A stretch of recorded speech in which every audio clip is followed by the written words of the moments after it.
جاؤ گھر چلی جاؤ، میں کچھ دیر میں آتا ہوں۔ لیکن مجھے کہاں جانا تھا؟ میں وہاں پہ کھڑی ہو گئی اور ہوٹل کے مالک کو کہنے لگی، آخر تم میرے بھائی کو کیوں مار رہے ہو؟ کیا غلطی کی ہے اس نے؟ تب وہ غصے سے بولا، اس نے آج میرے درجن شیشے کے گلاس توڑ دیے، روز کوئی نہ کوئی برتن توڑ دیتا ہے، کبھی چائے گرا دیتا ہے، کبھی کھانا گرا دیتا ہے۔ میں کب تک اسے برداشت کروں؟ کب تک اپنا نقصان پورا کرتا رہوں؟ روز اسے سزا ملتی ہے، روز اس کو مار پڑتی ہے، لیکن یہ پھر بھی نہیں سمجھتا، بہت ڈھیٹ ہڈی ہے۔ یہ کہتے ہوئے ہوٹل کے مالک نے پھر سے ایک زوردار لات بلال کے پیٹ میں رسید کر دی۔ میرا تو دل ہی تڑپ اٹھا۔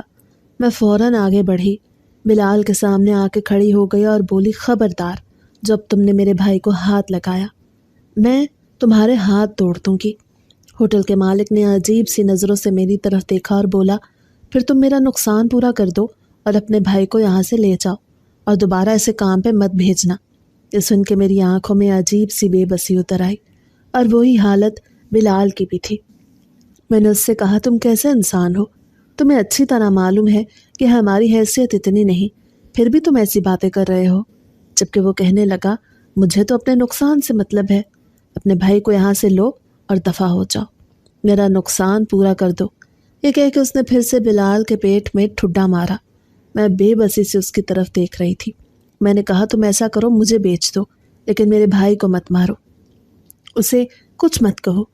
لیکن اس حیوان کی آنکھوں میں غصہ تھا اور میرے بھائی کے لیے نفرت تھی۔ تبھی اتنی دیر میں ہوٹل میں موجود ایک شخص اٹھ کے آیا۔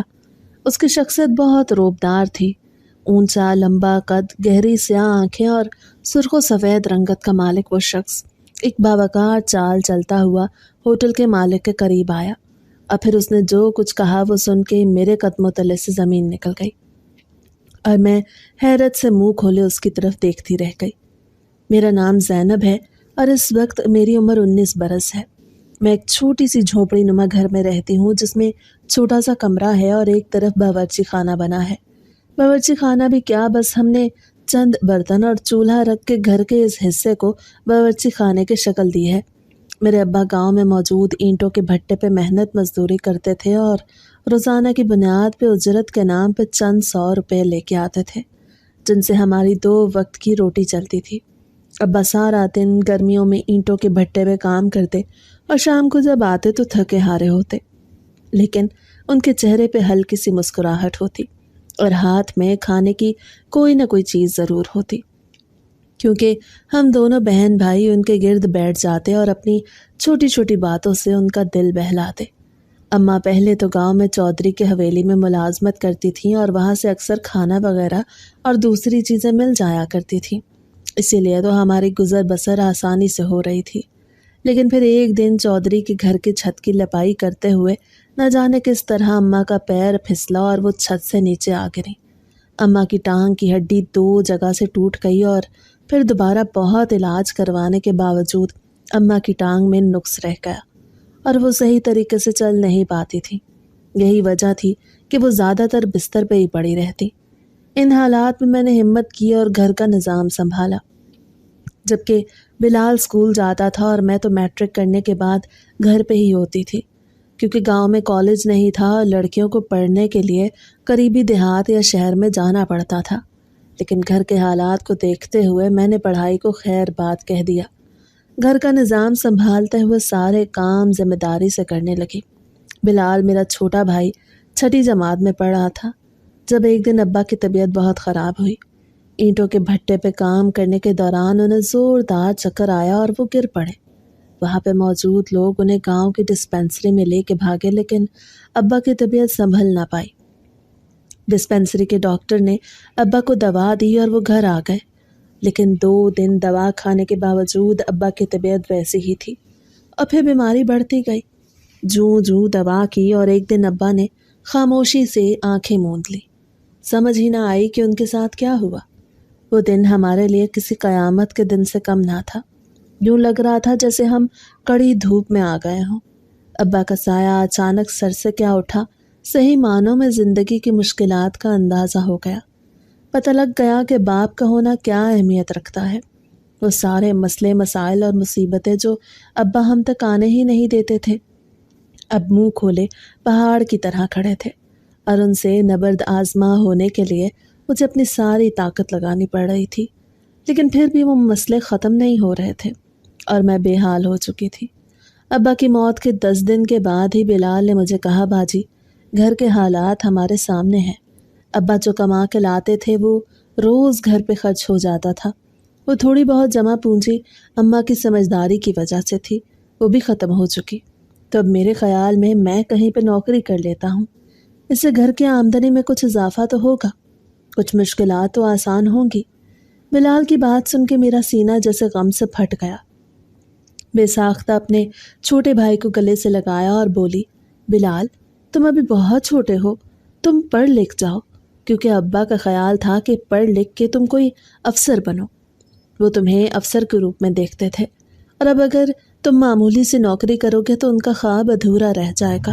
تو وہ سمجھداری سے بولا، باجی ہمیں حقیقت کے مطابق چلنا ہے، جو حقیقت نظر آ رہی ہے، میں اگر اسی طرح ہاتھ پہ ہاتھ دھر کے بیٹھا رہا تو ہم کبھی بھی اس مصیبت بھرے زندگی اور دور سے نہیں نکل پائیں گے، کبھی بھی اپنی زندگی میں آسانیاں نہیں لا پائیں گے۔ بلال کی بات اپنی جگہ پہ بالکل اٹل حقیقت کی طرح واضح تھی، اسی لیے میں نے بھی خاموشی اختیار کی اور اماں نے بھی جیسے حالات سے شکست مان لی اور اسے کام کرنے کی اجازت دے دی۔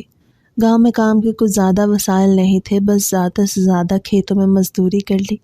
وہ اتنی محنت والا دوڑ دھوپ والا کام نہیں کر سکتا تھا، کم عمر تھا، اسی وجہ سے اس نے گاؤں کے باہر سڑک پہ بنے ہوئے ہوٹل سے رجوع کیا اور وہاں پہ کام مانگا، تو اسے میزیں صاف کرنے اور پانی پلانے کا کام دے دیا گیا۔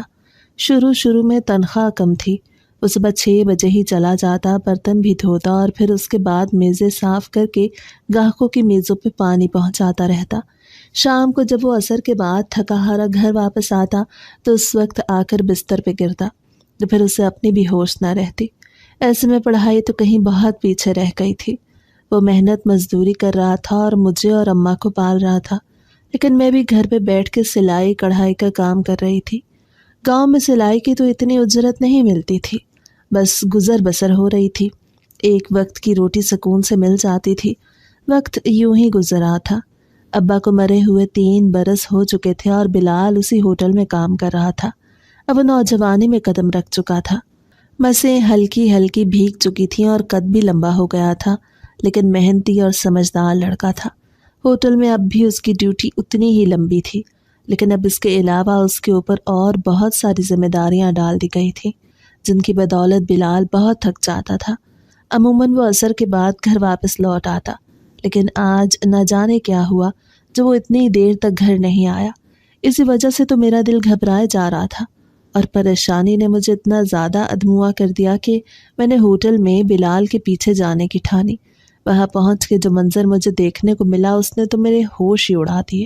میرا پھولوں جیسا بھائی جو محنت کر کے ہمیں پال رہا تھا، ہوٹل میں اس طرح کی مشکلات جھیل رہا تھا۔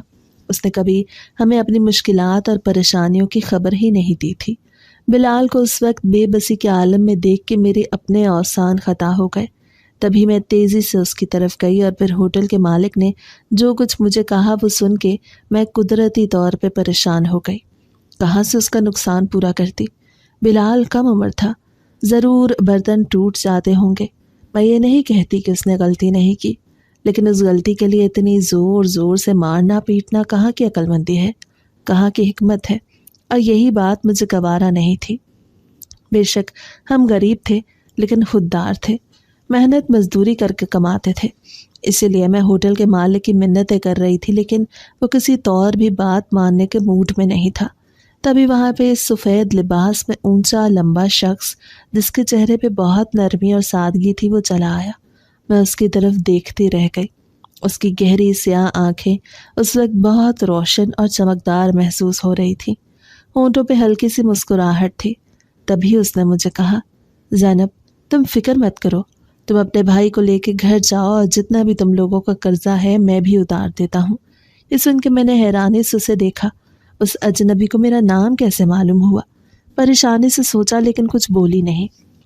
تبھی بلال کو میں نے پکڑ کے اٹھایا۔ اس کے کپڑے سارے مٹی سے بھر چکے تھے، ہونٹ کا کنارہ بھی پھٹا ہوا تھا اور وہاں سے خون رس رہا تھا، بالوں میں مٹی اور تنکے لگے ہوئے تھے۔ اپنی جان سے پیارے بھائی کی یہ حالت دیکھ کے خود میرا دل بھی جیسے مٹھی میں آ گیا۔ میں نے اسے اپنے ساتھ لگایا اور کہا، بلال تم ٹھیک ہو؟ وہ آہستہ سے سر ہلا کے بولا، جی باجی میں ٹھیک ہوں، آپ فکر مت کریں، سب ٹھیک ہے۔ بلال کے منہ سے یہ سن کے میں تھوڑا مطمئن ہو گئی، لیکن میں جانتی تھی کہ اس نے یہ سب کچھ صرف مجھے مطمئن کرنے کے لیے کہا ہے، ورنہ وہ ٹھیک نہیں ہے۔ میں نے اس اجنبی کا شکریہ ادا کرنا چاہا، لیکن پھر اسی طرح نکل آئی۔ بلال کے ساتھ آہستہ آہستہ چلتی گھر پہنچی۔ تب تک اماں پریشانی کے مارے نہ جانے کتنے چکر دروازے کے لگا چکی تھیں۔ وہ ویل چیئر استعمال کرتی تھیں یا کبھی کبھی بیساکھی کا سہارا بھی لیتی تھیں۔ اب بھی اماں چارپائی پہ بیٹھی ہوئی تھیں۔ تڑپ کے ایک دم بولی، بیٹا تم لوگ کہاں چلے گئے تھے؟ اتنی دیر لگا دی؟ بہت سارے وسوسے مجھے پریشان کر رہے تھے۔ سب خیریت تو ہے؟ بلال تمہیں یہ چوٹ کہاں سے لگی؟ زینب مجھے بتاؤ کیا ہوا ہے، اس کی یہ حالت کس نے کی؟ ماں کی پریشانی کو دیکھتے ہوئے میں نے انہیں سب کچھ سچ سچ بتا دیا۔ سن کے ماں رونے لگی اور کہنے لگی، آج اگر تمہارا باپ زندہ ہوتا تو تمہیں یہ سب کبھی نہ کرنا پڑتا، تمہیں اس طرح اذیت نہ سہنی پڑتی، بلکہ تم ایک خوشحال زندگی گزار رہے ہوتے۔ لیکن قدرت کو یہی منظور تھا، تمہیں اب وہاں پہ جانے کی کوئی ضرورت نہیں، ہم کوئی اور کام دیکھ لیں گے۔ اماں نے بلال کو صاف صاف منع کر دیا تو بلال نے بھی مطمئن ہوتے ہوئے سر ہلا دیا۔ اس کے ساتھ ہوئے اس حادثے کی وجہ سے کسی نے بھی کھانا نہیں کھایا تھا اور سب اپنے اپنے بستر میں لیٹے تھے، لیکن میرے دماغ میں تو اس وقت اور بہت ساری سوچیں چل رہی تھیں اور مجھے ہوٹل والا اجنبی یاد آنے لگا۔ اگر آج وہ ہماری مدد کے لیے آگے نہ بڑھتا تو شاید ہوٹل کا مالک مجھے اور بلال کو اپنے پاس ہی قید کر لیتا۔ لیکن مجھے ایک بات کا بہت افسوس ہے، ہوٹل کے مالک نے بلال کے اوپر بہت ظلم کیا اور مجھے یہ ظلم ایک آنکھ نہیں بھایا۔ میں نے اللہ سے فریاد کی، اے میرے مالک ہمارے حالات بدل دے، ہمارے حالات بہتر کر دے۔ جس طرح آج تو نے اس اجنبی کو فرشتہ بنا کے ہماری مدد کے لیے بھیجا، اسی طرح غیب سے ہماری مدد کر، ہمارے لیے اپنے خزانوں کے منہ کھول دے۔ میری ماں بیمار ہے اور بھائی چھوٹا اور کم عمر ہے، اس کی حالت ایسی نہیں کہ وہ اس طرح کام کرے، وہ اتنی کم عمری میں صبح صبح نکل جاتا ہے۔ میرے مالک میرے بھائی پہ رحم کر، میری ماں پہ رحم کر، ہمارے گھرانے پہ رحم کر اور اپنے فضل سے ہماری جھولیوں کو بھر دے۔ اللہ سے فریاد کرتے کرتے نہ جانے کس وقت میری آنکھ لگ گئی، مجھے پتہ ہی نہ چلا۔ صبح کا سورج نمودار ہوتے ہی میری آنکھ فوراً کھل گئی اور میں ایک دم اٹھ بیٹھی، کیونکہ بلال تکلیف سے ہلکا ہلکا کراہ رہا تھا۔ میں تیزی سے اس کی طرف بڑھی اور پوچھا، بلال کیا بات ہے، تمہاری طبیعت تو ٹھیک ہے؟ لیکن اسے ہاتھ لگاتے ہی مجھے احساس ہو گیا کہ وہ بخار میں شدت سے تڑپ رہا ہے۔ اس کی حالت میری آنکھوں میں آنسو لے آئی اور میں نے بے ساختہ دکھی دل سے ہوٹل کے مالک کو بددعا دی، یا اللہ جس نے میرے بھائی کا یہ حال کیا ہے اس کے ساتھ بھی ایسا ہی ہو۔ بلال کو چادر اڑانے کے بعد میں فوراً باورچی خانے میں چلی آئی، دودھ گرم کر کے اسے دیا اور کہا، بلال میں تمہارے لیے دوا لے کے آتی ہوں، تم آرام کرو۔ اسی وقت گھر سے باہر نکلی اور سیدھی ڈسپینسری چلی آئی، جہاں پہ ابھی بھی تالا پڑا ہوا تھا۔ پریشانی سے ادھر ادھر دیکھنے لگی، کچھ سمجھ نہیں آ رہا تھا کہ اب کیا کروں۔ اسی اثناء میں وہی کل ہوٹل والا اجنبی بھی اسی طرف نکل آیا۔ اسے مجھے وہاں کھڑا دیکھا تو کہنے لگا، زینب کیا بات ہے، تم یوں پریشان کیوں کھڑی ہو؟ اسے دیکھ کے مجھے جیسے ایک ڈھارس ملی ہو، جیسے مصیبتوں کے بعد کسی اپنے کا چہرہ دیکھ لیا ہو۔ تبھی فوراً بولی، بلال کو بہت تیز بخار ہے، اس کے لیے دوا چاہیے، ڈسپینسری ابھی تک نہیں کھلی، نہ جانے کس وقت کھلے اور تب تک اس کی حالت مزید خراب ہو جائے گی۔ میں نے روحانسے لہجے میں اپنی پریشانی اس اجنبی کو بتا دی، ورنہ عموماً میں نے کبھی کسی سے اتنی لمبی بات نہیں کی تھی اور نہ ہی اپنے گھر کی کوئی بات کبھی کسی سے شیئر کی تھی۔ لیکن اس وقت اس اجنبی کو سامنے دیکھ کے مجھے اس بات کا احساس نہیں ہوا کہ یہ ہماری دوسری ملاقات ہے۔ اس نے مجھے حوصلہ دیا اور بولا، تم فکر مت کرو، میں بلال کی دوا لے کے آتا ہوں، تم گھر جاؤ۔ اس کے اتنا کہہ دینے پہ ہی مجھے ایک سکون سا محسوس ہوا اور میں گھر کی طرف چل دی۔ نہ جانے کیوں مجھے اس بات کا یقین ہو گیا تھا کہ بلال کی دوا گھر پہنچ جائے گی۔ وہی ہوا۔ تقریباً 10 منٹ کے بعد جب دروازے پہ دستک ہوئی اور میں نے بنا پوچھے دروازہ کھول دیا تو سامنے وہی اجنبی کھڑا تھا۔ اسے دوا مجھے تھمائی اور کہنے لگا، یہ لو زینب، بلال کو دوا دے دو، مجھے پورا یقین ہے کہ وہ دوا کھانے کے کچھ دیر کے بعد ہی بالکل ٹھیک ہو جائے گا۔ اس اجنبی کے لہجے میں خلوص تھا